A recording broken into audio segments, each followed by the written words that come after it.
Hello, this is Cassandra with Celine Marketing.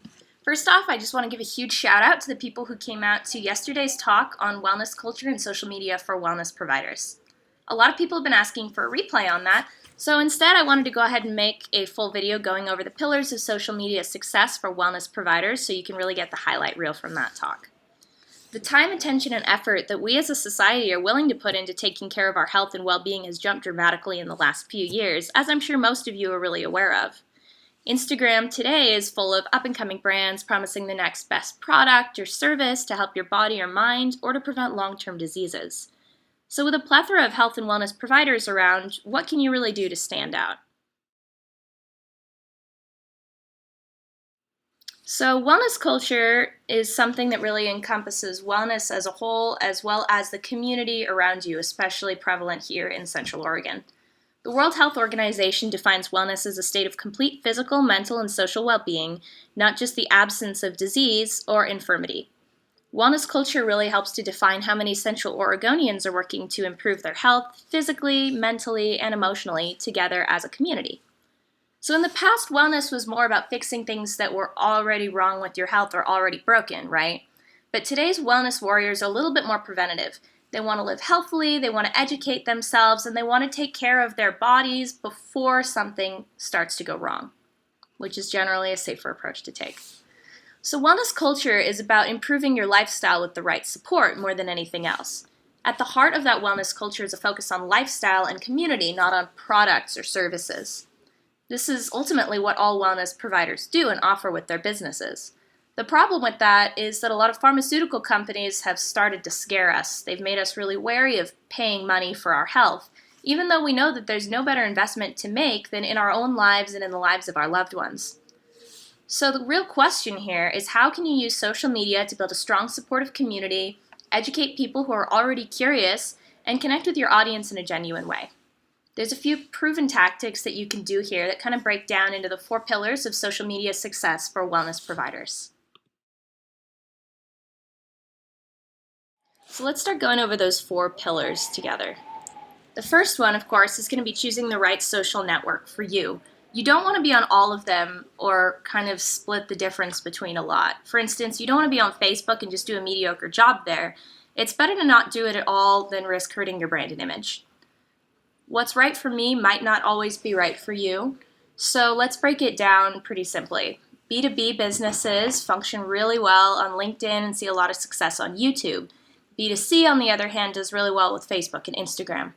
Another thing you really want to take into account is what content you like making. Do you like videos? Do you like taking pictures? Do you like writing blogs?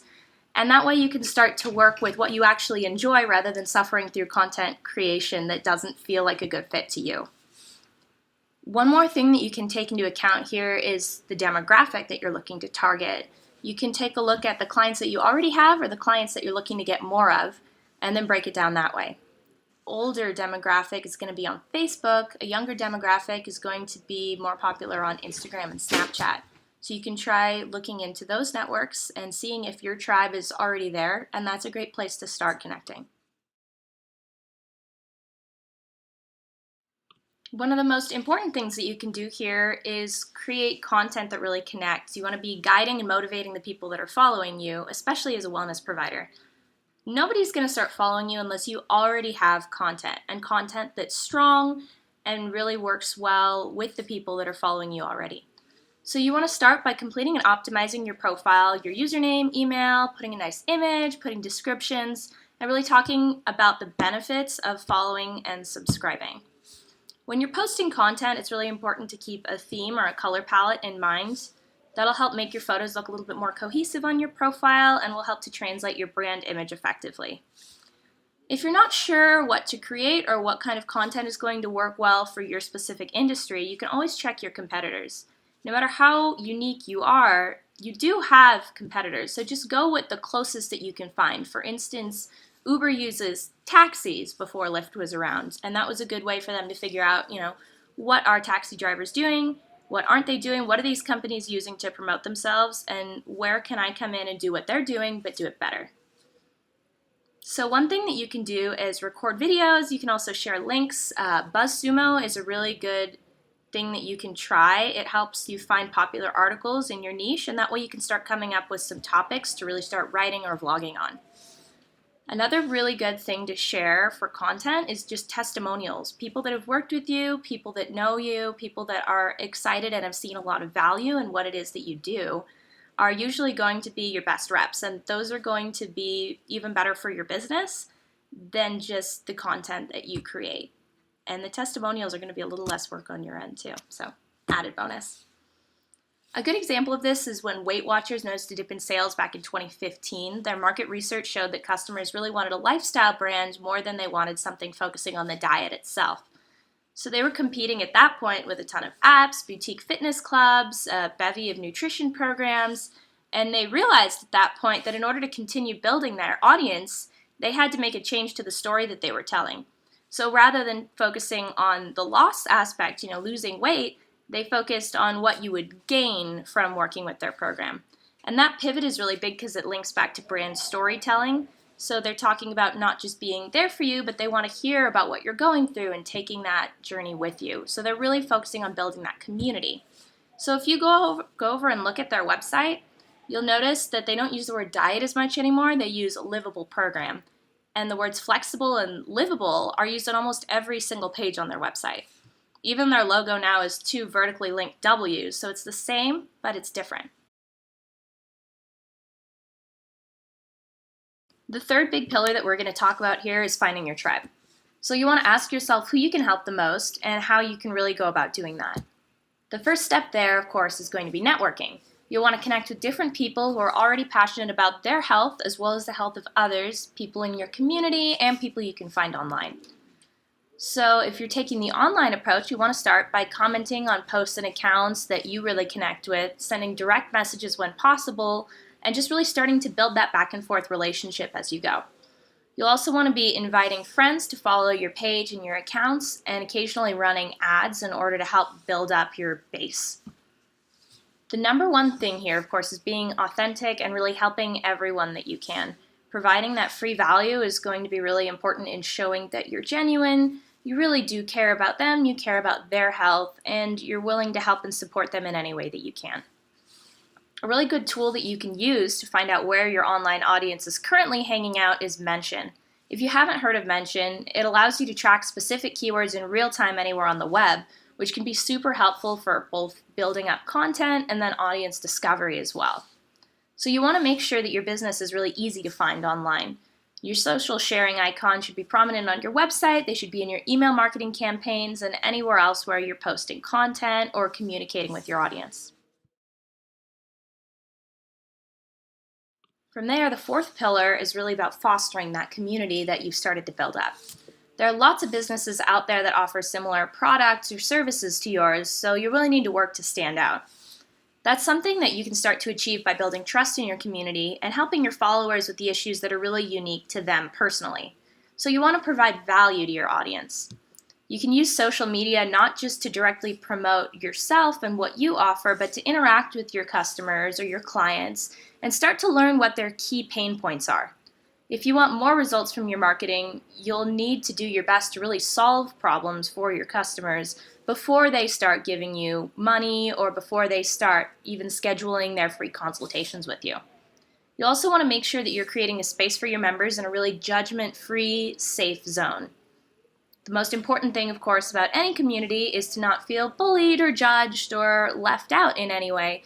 So creating that safe space, even online, is going to be huge for building up a community where they're really engaged in you, you're engaged in them, and you have a genuine relationship that's starting from the ground up. A great thing that you can do there is host events locally, live stream them, or just create video replays like this one. It's a way to show that you really do care about them and you're willing to put in the effort to help them out.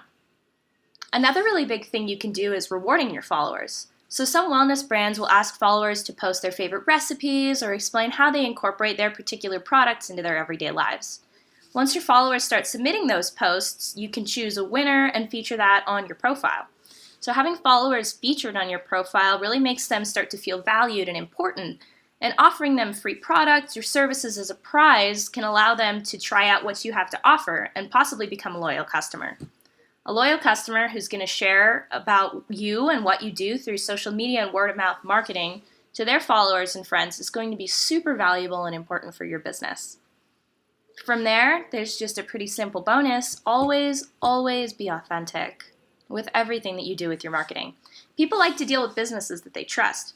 If you remain authentic throughout your community management efforts, you're showing that you genuinely care about the members of your community and your brand, and that translates better than any amount of content or any ads that you could possibly run.